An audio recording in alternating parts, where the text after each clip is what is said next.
Thomas സാറേ നമസ്കാരം. നമസ്കാരം. നമ്മൾ പലസ്തീൻ നമ്മുടെ ഇഷ്ട വിഷയമാണ്. ഞാനും സാറും ചേർന്നിരുന്നാൽ പലസ്തീനുണ്ട് എന്നും ABC അങ്ങനെയാണ്. അപ്പോൾ ഏറ്റവും ഒടുവിൽ നമ്മൾ ചെയ്യുന്നത് അവിടുത്തെ ഒരു പ്രധാനപ്പെട്ട വാർത്തയാണ്.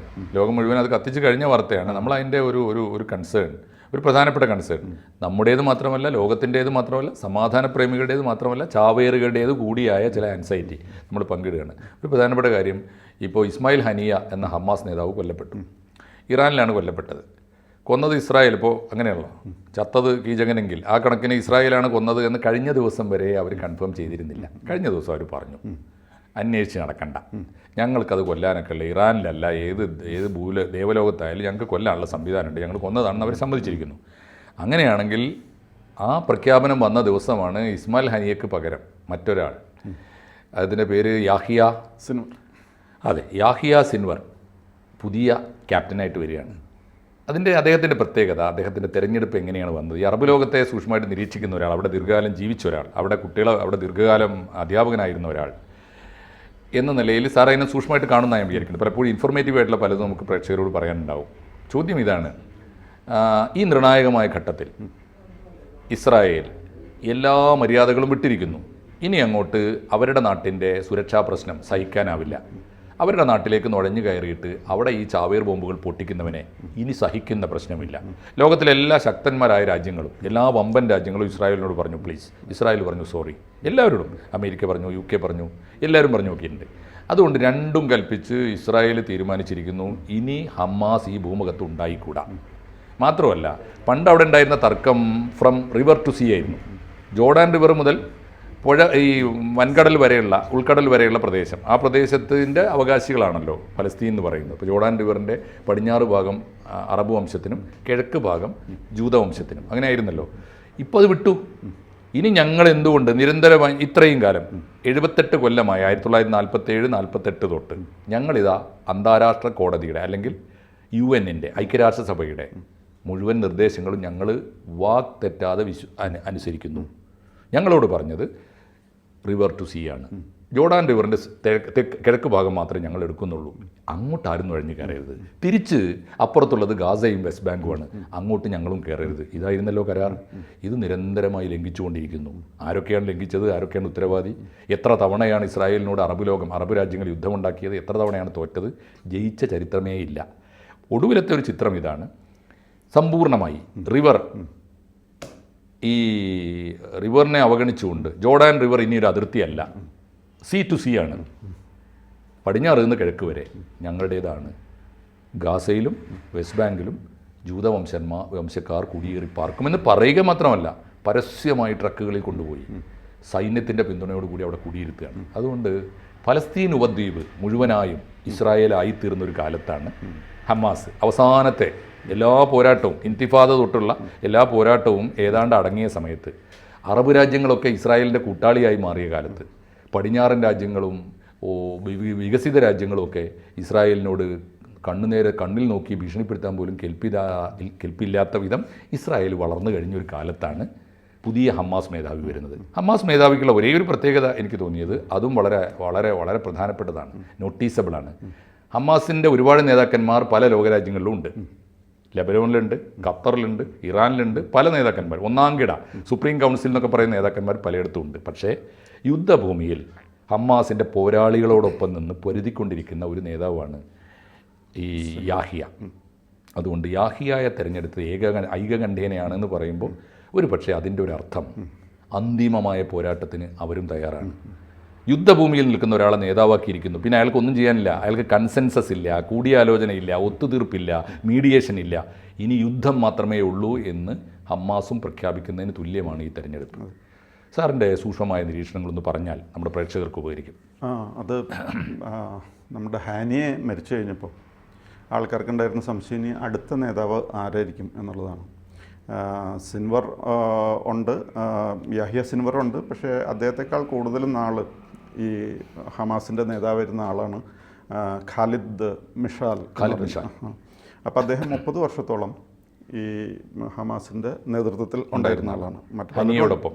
അതെ. അപ്പോൾ ഈ ഖാലിദ് മിഷാൽ ആകും എന്ന് പലരും പ്രതീക്ഷിച്ചിരുന്നു, ഈ 30 വർഷത്തെ എക്സ്പീരിയൻസും മറ്റു കാര്യങ്ങളൊക്കെ എടുത്ത്. അപ്പോൾ ഹമാസിന് 2 തരം ലീഡർഷിപ്പ് ഉണ്ട്. ഒരെണ്ണം ഇൻറ്റേർണൽ ലീഡർഷിപ്പ്, ഒരെണ്ണം എക്സ്റ്റേണലാണ്. അപ്പോൾ ഇൻറ്റേർണലായിട്ട് കുറേ നാൾ അവിടെ നിന്ന് ഗാസയിലൊക്കെ നിന്ന് ശോഭിച്ച് കഴിയുമ്പോഴാണ്, കുറച്ചും കൂടി ഉന്നത സ്ഥാനത്ത് എത്തിക്കഴിയുമ്പോഴാണ് ഖത്തറിലേക്ക് എക്സ്റ്റേണൽ ലീഡറായിട്ട് വിടും. കാരണം എന്താണെന്ന് വെച്ച് കഴിഞ്ഞാൽ ഇവിടെ നിന്ന് പ്രധാനപ്പെട്ട ആളാണ്, പ്രോമിനൻറ്റ് ലീഡറാണ്, ഫേമസ് ആയെന്ന് കണ്ടു കഴിഞ്ഞാൽ ഇസ്രായേൽ ചിലപ്പോൾ തട്ടിക്കളയും. അതുകൊണ്ട് അങ്ങനെയുള്ളവരുടെ അപ്പോൾ ഖത്തറിലേക്ക് വിടും. അതെ, ഇവരെ ഖത്തറിലേക്ക് വിടും. അങ്ങനെ ഖത്തറിൽ നിന്നിരുന്ന നേതാവാണ് ഖാലിദ് മിഷാൽ എന്ന് പറയുന്നത്. പക്ഷേ 30 വർഷം നേതൃത്വത്തിലുണ്ടായിരുന്നുകൊണ്ട് അങ്ങേരാകുമെന്ന് പലരും പ്രതീക്ഷിച്ചിരുന്നു.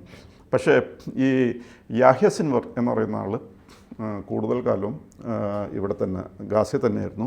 പിന്നെ കുറേ നാൾ ഇസ്രായേലിലായിരുന്നു എന്ന് പറഞ്ഞു കഴിഞ്ഞാൽ അദ്ദേഹത്തെ അവിടെ തടവിലാക്കിയിരിക്കുകയായിരുന്നു. ഏകദേശം 23 വർഷത്തോളം അവിടെ ഉണ്ടായിരുന്നു. അങ്ങനെ 23 വർഷം അവിടെ തടവിൽ കിടക്കുന്ന സമയത്താണ് ഒരു പ്രത്യേക സംഭവം ഉണ്ടായി.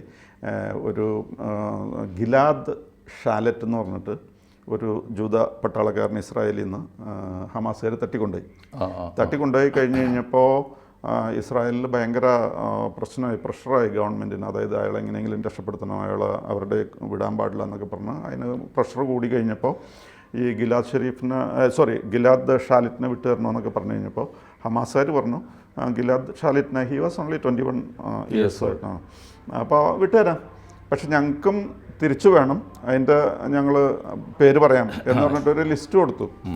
ലിസ്റ്റിൽ 1027 പേരുടെ ആൾക്കാരുടെ പേരാണ്. ഈ ഒരു ഗിലാദ് ഷാലിറ്റിന് പകരം 1027 പേരെയാണ് ഇവർ തിരിച്ച് ചോദിച്ചത്. 1027 പേരെ തിരിച്ച് ചോദിച്ചു കഴിഞ്ഞപ്പോൾ, പക്ഷേ ഇസ്രായേലിനെ സംബന്ധിച്ചിടത്തോളം അവിടെ ഒരാളുടെ ജീവനെ സംബന്ധിച്ചിടത്തോളം വലിയ പ്രശ്നമാണ്. മരിച്ചങ്ങ് പോയി കഴിഞ്ഞാൽ ഷഹീദാവൊന്നും മാത്രം പറഞ്ഞുകൊണ്ടായില്ല. അവസാനം ഇസ്രായേലിന് വഴങ്ങേണ്ടി വന്നു.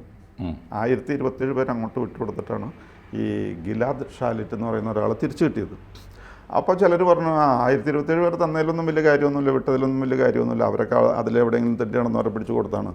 അങ്ങനെയല്ല. കാരണം എന്താണെന്നറിയോ, അന്ന് വിട്ട് ഈ 1027 പേര് കൊടുത്തതിൽ ഒരാളാണ് നമ്മുടെ ഈ പറയുന്ന യാഹ്യ സിൻവർ. അപ്പോൾ എന്നിട്ടും യാഹ്യ സിൻവറിനെ എന്തുകൊണ്ട് നേതാവാക്കി എന്നൊക്കെ ചോദിച്ചു കഴിയുമ്പോൾ അദ്ദേഹത്തിൻ്റെ ലോയൽറ്റി നാട്ടുകാർക്ക് വളരെ ഇഷ്ടപ്പെട്ടു. കാരണം അദ്ദേഹത്തിന് പുറത്തെങ്ങും പോകണ്ട, ജയിലിൽ നിന്ന് വന്നിട്ട്, ഇസ്രായേലിൻ്റെ ജയിലിൽ നിന്ന് വന്നിട്ട് പിന്നെ ഈ ഗാസയിൽ തന്നെയാണ് അദ്ദേഹം താമസിക്കുന്നത്. അവിടെ ഖാൻ യൂനിസ് എന്ന് പറയുന്ന ഒരു സ്ഥലത്തോ മറ്റാണ് അങ്ങേരുടെ വീട്. അവിടെ ടണലിൻ്റെ ഉള്ളിലാണ് താമസവും ജീവിതമൊക്കെ, കാരണം പുറത്തേക്ക് ഇറങ്ങിക്കഴിഞ്ഞാൽ പ്രശ്നമാണ്. അപ്പോൾ അങ്ങനെ ഉള്ള ഒരാളെ തന്നെ ഈ ഹമാസ് എന്തുകൊണ്ട് ലീഡറായിട്ട് തിരഞ്ഞെടുത്തു എന്നുള്ളതാണ്. അതും ഈ ഖാലിദ് മിഷാലിനെ വേണ്ടാന്ന് വെച്ചിട്ട് എന്തുകൊണ്ട് ഇദ്ദേഹത്തെ തിരഞ്ഞെടുത്തു എന്നുള്ളതാണ് ഇപ്പോൾ എല്ലാവരും ചോദിക്കുന്നത്.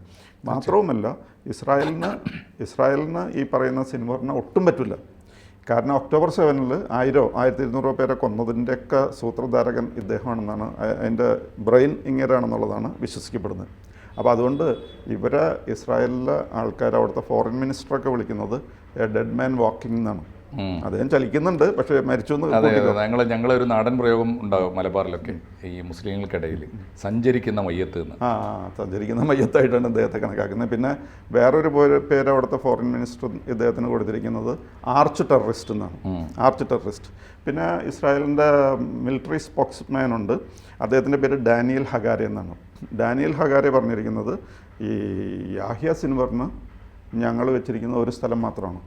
ആ സ്ഥലം എന്ന് പറഞ്ഞു കഴിഞ്ഞാൽ മുഹമ്മദ് ദിയഫ്, അതേപോലെ ഇപ്പോൾ ഈ പറഞ്ഞ ഹാനി, ഇവർ രണ്ടുപേരും എവിടെയാണോ അതിൻ്റെ അടുത്താണെന്ന് പറഞ്ഞാൽ 2 ഗ്രേവ്സിൻ്റെ അടുത്ത് വേറൊരു ഗ്രേവ് കൂടി ഇറക്കി ഞങ്ങൾ പ്ലാൻ ചെയ്തിട്ടുണ്ട്. അത്രയ്ക്ക് വെറുപ്പാണ്, അവർക്ക് ശത്രുതയാണ്. അപ്പോൾ അങ്ങനെയുള്ള ഒരാളെ എന്തുകൊണ്ട് ഇങ്ങനെ നേതാവായിട്ട് തിരഞ്ഞെടുത്തു? ഹിസ്ബുള്ള ആണെങ്കിലും വളരെ ഹാപ്പിയാണ് ഇദ്ദേഹത്തെ തിരഞ്ഞെടുത്തതിൽ. പക്ഷേ ഇസ്രായേൽ ഇതുകൊണ്ട് ഹാപ്പിയാകില്ലെന്ന് അറിയാം. എന്നിട്ടും ഒരു ട്രൂസോ അല്ലെങ്കിൽ സീസ് ഫയറിന് വേണ്ടി വരുമ്പോൾ ഇങ്ങനെ ഒരാൾ എന്തുകൊണ്ട് നേതാവായിട്ട് തിരഞ്ഞെടുത്തു എന്നുള്ളതാണ് എല്ലാവരും ചോദിക്കുന്നത്. അപ്പോൾ അവർ അതുവഴി ഒരു 2-3 മെസ്സേജ് കൊടുക്കാനാണ് ഉദ്ദേശിക്കുന്നത്. One thing is we defy Israel. അതായത് ഇസ്രായേലിനെ ഞങ്ങൾ മാനിക്കുന്നില്ല, ഞങ്ങൾ ധിക്കരിക്കുന്നു. ഇസ്രായേൽ എന്ത് പറഞ്ഞാലും ഇസ്രായേലായിട്ട് ഫൈറ്റ് ചെയ്യുന്ന ആളെ മതി ഞങ്ങൾക്ക്, അല്ലാതെ ഇസ്രായേലായിട്ട് യോജിച്ച് പോകുന്ന ഒരാളെ ഞങ്ങൾക്ക് വേണ്ട എന്നുള്ളതാണ് ഒരു മെസ്സേജ്. പിന്നെ ഇദ്ദേഹത്തെ വേറെ ഒരു സെക്കൻഡ് മെസ്സേജ് എന്ന് പറയാനായിട്ടുള്ളത്, യൂനാനിമസ് ആയിട്ടാണ് ഇദ്ദേഹത്തെ എലക്ട് ചെയ്തിരിക്കുന്നത്, ഈ യാഹ്യ സിൻവറിനെ. നേരത്തെ ഒരു സംശയം ഉണ്ടായിരുന്നു, ആര് നേതാവാകില്ല. മാത്രമല്ല ഈ യാഹ്യ സിൻവർ അവരുടെ ഖത്തറിലുള്ള നേതാക്കന്മാരെ വേണ്ട പോലെ അനുസരിക്കുന്നില്ല എന്നൊക്കെ ഒരു ചെറിയ കംപ്ലയിൻ്റൊക്കെ ഉണ്ടായിരുന്നു. അപ്പോൾ എല്ലാവരും ഇദ്ദേഹത്തെ സപ്പോർട്ട് ചെയ്യുമെന്ന് സംശയം ഉണ്ടായിരുന്നു. പക്ഷേ മാറിയ സാഹചര്യത്തിൽ യൂനാനിമസ് ആയിട്ടാണ് ഇദ്ദേഹത്തിനെ എലക്ട് ചെയ്തിരിക്കുന്നത്. പിന്നെ വേറെ ഒരു കാര്യവും കൂടിയുണ്ട്. ഇദ്ദേഹം ഈ ജൂതന്മാർക്ക് ഇപ്പോൾ കൊടുക്കുന്ന മെസ്സേജ് എന്താണെന്ന് വെച്ച് കഴിഞ്ഞാൽ, യു ഹാഡ് എ ചോയ്സ്. നിങ്ങൾക്ക് ഒന്നില്ലെങ്കിൽ ഒരു നെഗോഷിയേറ്റർ എടുക്കാം. ഈ ചർച്ചകളിലൂടെ പരിഹരിക്കുന്ന ആൾ. കുറേയൊക്കെ ചർച്ചയ്ക്ക് തയ്യാറായിട്ടുള്ള ആളായിരുന്നു ഈ പറയുന്ന നേരത്തെ ഉണ്ടായിരുന്ന ഹാനിയെ. ആ നെഗോഷിയേറ്റർ നിങ്ങൾക്ക് വേണ്ട, അദ്ദേഹത്തെ തട്ടിക്കളഞ്ഞു. അങ്ങനെയാണെങ്കിൽ നിങ്ങൾ ഞങ്ങളുടെ കമാൻഡർ, അൽക്കാസം ബ്രിഗേഡിൻ്റെ നേതാവാണ്. ഈ ഗാസയിലുള്ള അൽക്കാസം ബ്രിഗേഡ് എന്നും പറഞ്ഞ് ഈ ഹമാസിൻ്റെ ഒരു പട്ടാള ഗ്രൂപ്പുള്ളതിൻ്റെ നേതാവാണ്. ആ കമാൻഡർ പറയുന്നതനുസരിച്ച് അതനുസരിച്ച് നടക്കാൻ പറ്റുമെങ്കിൽ നടന്നോ, ഞങ്ങൾ യുദ്ധത്തിന് തന്നെ തയ്യാറാണ്. ഇതാണ് അതുവഴി കൊടുത്തിരിക്കുന്ന മെസ്സേജ്. അപ്പോൾ ചുരുക്കത്തിൽ പറഞ്ഞു കഴിഞ്ഞാൽ ഇസ്രായേലിൻ്റെ വാക്കുകൾ കേൾക്കാനോ അതനുസരിച്ച് നീങ്ങാനോ ഇപ്പോൾ തയ്യാറല്ല. അതേസമയം നെതന്യാഹുവിൻ്റെ പോളിസി എന്താണെന്ന് വെച്ച് കഴിഞ്ഞാൽ ഗോൺ ഇൻക്രീസിങ് ദി പ്രഷർ. ആൾക്കാർ കൊല്ലപ്പെടുന്നു. ഏകദേശം 40,000 പേര് കൊല്ലപ്പെട്ടു എന്നാണ് ഇപ്പോൾ ഔദ്യോഗിക കണക്ക്. ഔദ്യോഗികം 40,000 ആണെങ്കിൽ അതിനേക്കാൾ വളരെ കൂടുതലായിട്ടാണ് ശരിക്കുള്ള നമ്പർ. അപ്പോൾ ഈ നമ്പർ കൂട്ടുന്ന ഒരു ടാർഗറ്റ് അങ്ങനെ മാറ്റിക്കൊണ്ട് പോവുകയാണ്. നമ്പർ കൂട്ടി ഏതെങ്കിലും ഒരു സ്റ്റേജ് വരും. ആ സ്റ്റേജിൽ ഇവർ വഴങ്ങും. അപ്പോൾ നെഗോഷിയേഷൻ വരും. എന്നിട്ട് വന്നാൽ മതി എന്നുള്ള പോലെയാണ് ഈ നെതന്യാഹു പെരുമാറുന്നത്. അപ്പോൾ അങ്ങനെ ഇപ്പോൾ ഒരു സീസ് ഫയറിനൊക്കെ വലിയ ബുദ്ധിമുട്ടായിട്ടുള്ളൊരു സാഹചര്യമാണ്. അപ്പോൾ അതേസമയം അമേരിക്കയുടെ state secretary of state Antony Blinken പറയുന്നുണ്ട് ഇനിയുള്ള തീരുമാനങ്ങളൊക്കെ എടുക്കേണ്ട ആൾ സിൻവറാണ്. അപ്പോൾ അതിന് യോജിക്കാനും അതനുസരിച്ച് നീങ്ങാനും പറ്റിയാലേ കാര്യമുള്ളൂ. ഇതാണ് ഇപ്പോൾ അമേരിക്ക ഇസ്രായേലിനോട് പറയുന്നത്. അതേസമയം ഹമാസ് ആണെങ്കിൽ ഒരു വഴങ്ങുന്ന മട്ടും കാണില്ല. അതാണ് ഇപ്പോഴത്തെ എത്തി നിൽക്കുന്ന അവസ്ഥ. ഇപ്പോൾ സാറ് ഈ വളരെ ഡീറ്റെയിൽഡ് ആയിട്ട് പറഞ്ഞ വിവരങ്ങളിൽ നിന്ന് കൗതുകം നിറഞ്ഞ ഒന്നിന് ഏറ്റവും പ്രധാനപ്പെട്ട കാര്യം, ഇത് നമുക്ക് വിശ്വസിക്കാൻ വയ്യ. ഇതിപ്പോൾ ഏതൊരു തീവ്രവാദ പ്രസ്ഥാനവും തെരഞ്ഞെടുപ്പ് നടത്തിയത് ഐകകണ്ഠ്യേനയാണ് എന്ന് വിശ്വസിക്കാതിരിക്കുക. കാരണം എന്താ വെച്ചാൽ എന്താ കുഴപ്പമെന്ന് വെച്ചാൽ പുറത്തേക്ക് വേണ്ടി പറയണം. മാത്രമല്ല ഞങ്ങൾ ഐകകണ്ഠ്യനല്ല, ഞങ്ങൾക്ക് അഭിപ്രായ വ്യത്യാസം ഉണ്ടെന്ന് പറഞ്ഞാൽ പിറ്റേന്ന് അവൻ ഉണ്ടാവില്ല. അതാണ് എൻ്റെ കാര്യം. അപ്പോൾ അങ്ങനെ ആവണമെന്നില്ല. അഭിപ്രായ വ്യത്യാസം ഉണ്ടാവും തീർച്ചയായിട്ടും. പുതിയ സാഹചര്യത്തിൽ യാഹിയെക്കുറിച്ചാകുമ്പോൾ തീർച്ചയായിട്ടും അഭിപ്രായ വ്യത്യാസം നേരത്തെ ഉണ്ടായിരുന്നല്ലോ. അതൊന്ന്. രണ്ടാമത്തെ കാര്യം, സാറ് പറഞ്ഞ കണക്കിൽ എന്നെ അത്ഭുതപ്പെടുത്തിയൊരു കാര്യം, ഒരു ജൂത മനുഷ്യൻ ഒരു ഇസ്രായേലി പൗരൻ സമം 1027 പലസ്തീനിയാണ് എന്ന് പറഞ്ഞാൽ ഇസ്രായേലിലെ ഹ്യൂമൻ പവറിൻ്റെ വില എത്രയാണ്? അത് പഠിക്കാൻ എന്താണ് നമ്മുടെ അറബ് ലോകം തയ്യാറാവാത്തത് എന്നെനിക്കറിയില്ല. മൂന്നാമത്തെ ഒരു കാര്യം കൂടി പറഞ്ഞ് നമുക്കത് ക്ലോസ് ചെയ്യാം. മൂന്നാമത്തെ കാര്യം എന്താ വെച്ചാൽ, ഇന്നലെ ഈ പല വാർത്തകളും സബ് സ്റ്റോറീസ് വന്ന കൂട്ടത്തിൽ ഞാൻ കണ്ടത് ഇദ്ദേഹത്തിൻ്റെ ഒരു മെഡിക്കൽ റിപ്പോർട്ട് പുറത്തു വന്നിട്ടുണ്ട്. സാറ് കണ്ടോന്നറിയില്ല. മെഡിക്കൽ റിപ്പോർട്ടിൽ അത്ഭുതകരമായൊരു കാര്യം പറയുന്നുണ്ട്. ഇദ്ദേഹത്തിന് നേരത്തെ ക്യാൻസർ മീൻസ് ഈ പറഞ്ഞ എന്താ പറയുക ഈ തലച്ചോറിലെ ട്യൂമർ, ബ്രെയിൻ ട്യൂമർ ഉണ്ടായിരുന്നു അദ്ദേഹത്തിന്. ബ്രെയിൻ ട്യൂമർ നീക്കം ചെയ്തതാണ്. ആ കൂട്ടത്തിൽ പറയുന്നൊരു സ്റ്റോറി എന്താ വെച്ചാൽ നമുക്ക് തള്ളാൻ വിശ്വസിക്കുകയൊക്കെ ചെയ്യാം. സ്റ്റോറി എന്താ വെച്ചാൽ ഇദ്ദേഹത്തിന് ബ്രെയിൻ ട്യൂമറിൻ്റെ സർജറി നടത്തിയിട്ട് അദ്ദേഹത്തെ രക്ഷപ്പെടുത്തിയ ആളെ കൂടി ഇദ്ദേഹം ആളെ പറഞ്ഞു കൊന്നു എന്നൊക്കെ പറയുന്നത്. അതൊക്കെ ഒരു യുദ്ധമുഖത്ത് സ്വാഭാവികമാണ്. പക്ഷേ ഒരു കാര്യം എന്താ വെച്ചാൽ ബ്രെയിൻ ട്യൂമർ നീക്കം ചെയ്തു എന്ന് പറഞ്ഞാൽ ഈ മനുഷ്യൻ ഇനി ഒരൊറ്റ ലക്ഷ്യമേ അദ്ദേഹത്തിനുള്ളൂ, അദ്ദേഹത്തിൻ്റെ ഒരു കോസിന് വേണ്ടി മരിക്കുക. 2, ബ്രെയിൻ ട്യൂമറിന് ട്രീറ്റ്മെൻറ്റ് നേടി സർജറി കഴിഞ്ഞ് ട്യൂമർ നീക്കം ചെയ്ത ഒരാൾക്ക് ഏതു നിമിഷവും അന്ത്യം അടുത്തിരിക്കുന്നു എന്നറിയാം. അതുകൊണ്ടാണ് അദ്ദേഹം നാട് വിട്ടു പോകാത്തത്. അതുകൊണ്ട് അവിടെ ഏതെങ്കിലും ഒരു ബുള്ളറ്റിനോ ഏതെങ്കിലും ഒരു പിന്നെ ഈ പറഞ്ഞ മിസൈലിനോ ഇരയായി ഷഹീദായി സ്വർഗം നേടി പോയി കളയാം. അല്ലെങ്കിൽ അദ്ദേഹം ബ്രെയിൻ ട്യൂമർ ഒന്ന് മരിച്ചു പോയാൽ പടച്ചവനൊന്നും കൊടുക്കൂല. അങ്ങനെ ഒരു വളരെ സൗകര്യപ്രദമായ ഒരു അന്തരീക്ഷം കൂടി ഇപ്പോൾ യാഹിയ ഉണ്ട്.